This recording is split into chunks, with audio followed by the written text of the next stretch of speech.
صلی اللہ علیہ وسلم کا معمول مبارک حضرت سیدہ طیبہ عائشہ صدیقہ رضی اللہ تعالی عنہا بیان فرماتی ہیں کہ رسول اللہ صلی اللہ علیہ وآلہ وسلم آپ جب تشریف فرما ہوتے، حضرت فاطمہ الزہرا رضی اللہ تعالی عنہا اوپر سے آ جاتی تو سرکار دو عالم صلی اللہ علیہ وسلم ان کے استقبال کے لیے کھڑے ہو جایا کرتے، ان کے استقبال کے لیے کھڑے ہو جایا کرتے اور کھڑے ہو کر سرکار ان کا استقبال کرتے اور پھر ان کو قریب کر کے سرکار دو عالم صلی اللہ علیہ وسلم ان کا بوسہ لیا کرتے تھے اور پھر سرکار ان کو اپنی جگہ پہ بٹھایا کرتے تھے۔ کیا شرف، کیا عظمت ہے۔ اور حضرت عائشہ صدیقہ رضی اللہ تعالی عنہ بیان فرماتی ہے کہ معاملہ یہاں تک ہی نہیں،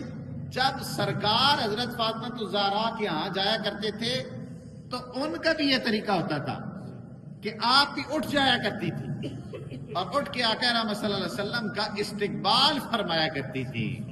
اور پھر ان کو اپنی جگہ پہ بٹھایا کرتی تھی۔ اور حضرت عائشہ صدیقہ فرماتی ہیں کہ میں نے دیکھا کہ حضرت فاطمہ الزہرا رضی اللہ تعالی عنہا آقا رحمت صلی اللہ علیہ وسلم کے بہت زیادہ مشابہ ہیں، بہت زیادہ مشابہ ہیں۔ کس میں؟ جب چلتی تھی تو سرکار کے